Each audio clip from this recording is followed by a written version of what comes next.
বিশ্বাস করেন এই বাংলাদেশের বুকে হোক তামাম পৃথিবীতে হোক যারা আল্লামা সাঈদীর বিরুদ্ধে কথা বলে ওদের মোবাইলে আল্লামা সাঈদীর ওয়াজ পাওয়া যায়। আমি সাক্ষী, 100% গ্যারান্টি পাওয়া যাবে।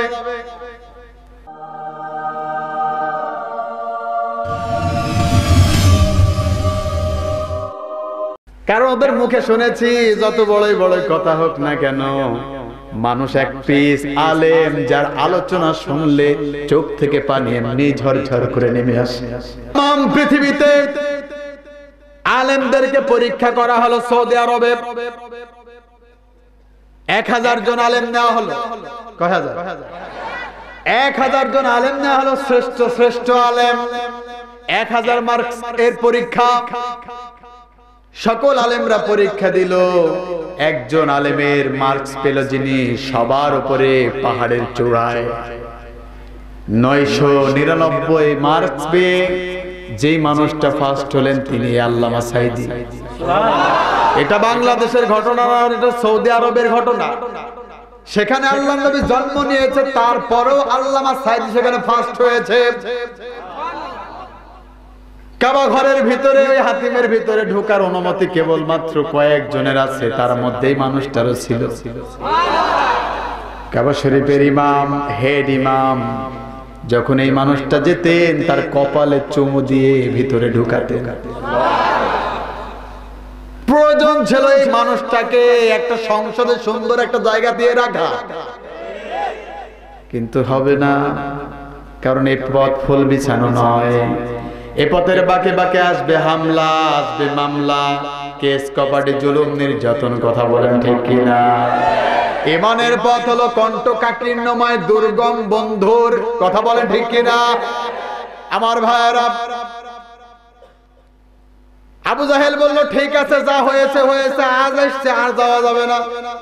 পরের দিন আবার যখন রাত গভীর থেকে গভীরতর হয়,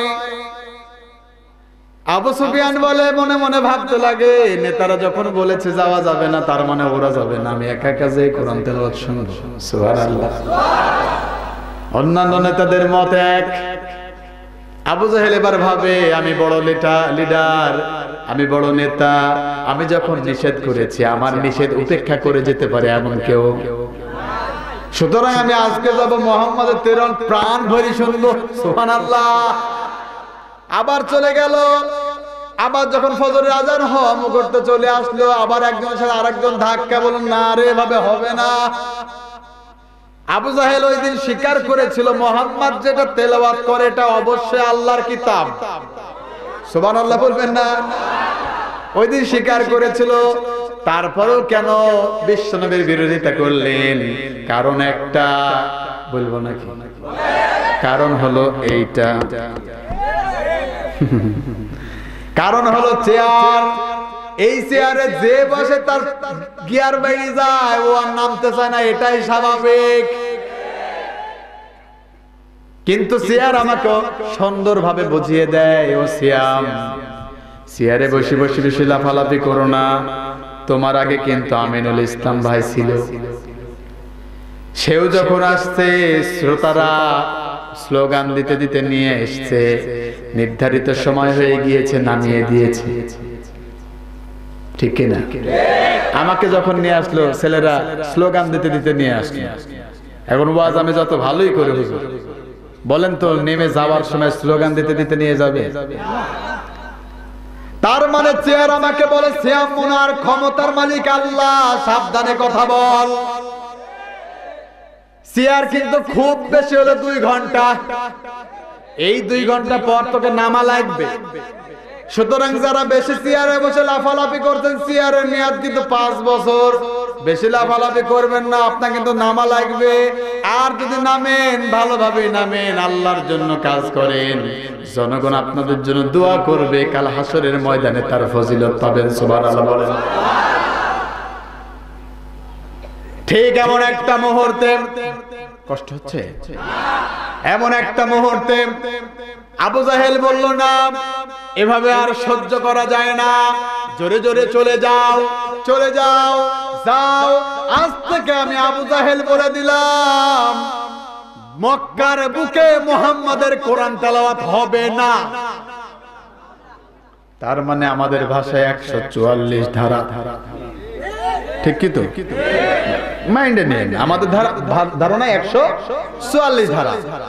সেই কথাটা আল্লাহ সূরা হামিম সিজদার মধ্যে দিয়ে দিলেন, অকালাল্লাযীনা কাফারু লা তাসমাউ লিহাযাল কুরআন। আল্লাহু আকবার। আল্লাহ বললেন ওই সময় আবু জাহেল, উতবা, সাইবা, আবু লাহাব তাদের প্রেতাত্মাগুলো সিদ্ধান্ত নিয়েছিল দারুন নদওয়ার বৈঠকে বসে মুহাম্মাদের কোরআন তেলাওয়াত করতে দেওয়া হবে। তাহলে আজকে যারা কোরআনের মাহফিল বন্ধ করেন, কোরআনকে বুকে নিয়ে আল্লাহর নামে কসম করে বলছি, এই কোরআন যদি সঠিক হয়, ওই সময় কাফেররা বন্ধ করেছিল আল্লাহর কোরআন। এখনো যদি কোনো বেঈমানের বাচ্চা কোরআনের মাহফিল বন্ধ করে, ও কাফেরদের দোসর। ও আবু জাহেলের নাতিপতি, ও উতবার জাত, কথা বলেন না কেন আপনারা?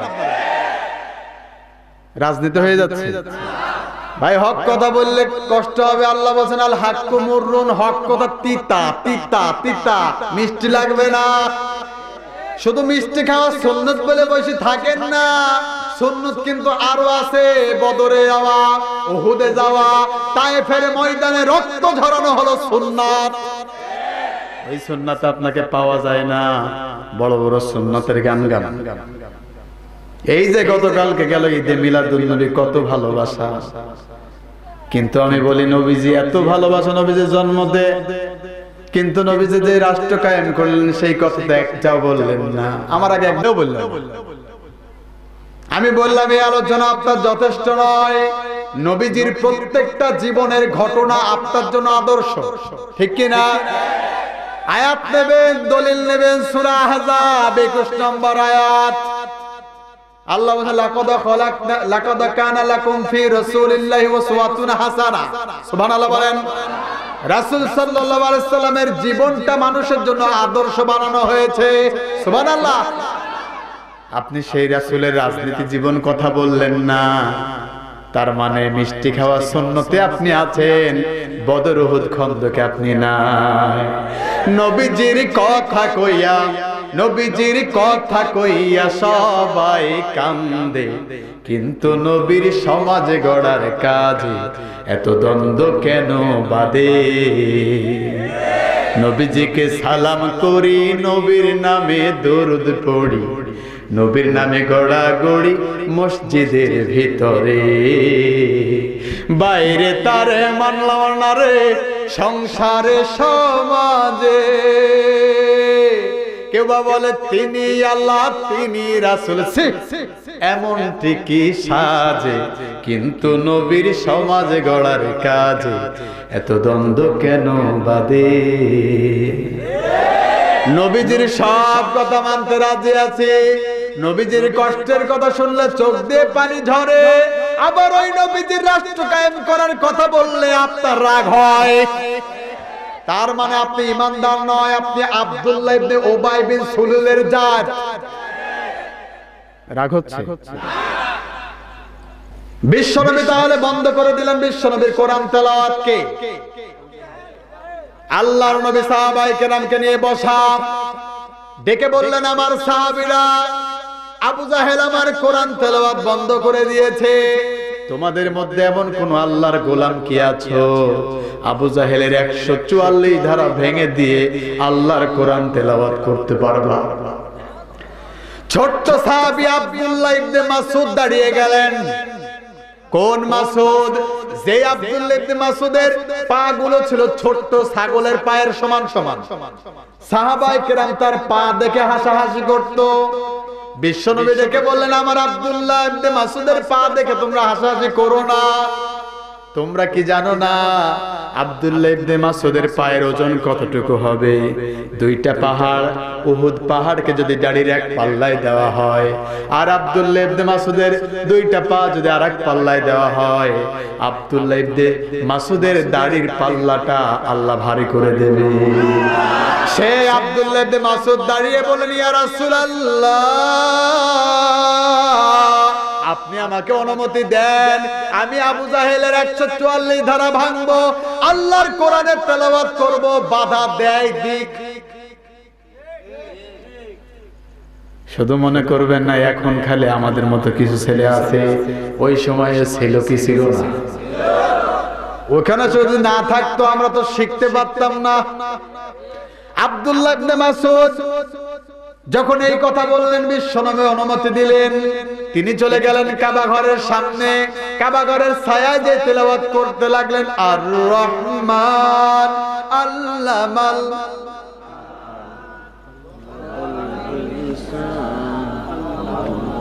সুবহানাল্লাহ বলেন। তিনি তেলাওয়াত করতে লাগলেন, তেলাওয়াত শুনে মানুষের ভিড় জমে গেল। যখন এখন যেমনটা হয়েছে, আমরা কি কোরআনের আকর্ষণে আসছে না সিয়াম মনোহরের? কোরআনের আকর্ষণে লোকজন জড়িয়ে গেল, সবাই চলে আসলো।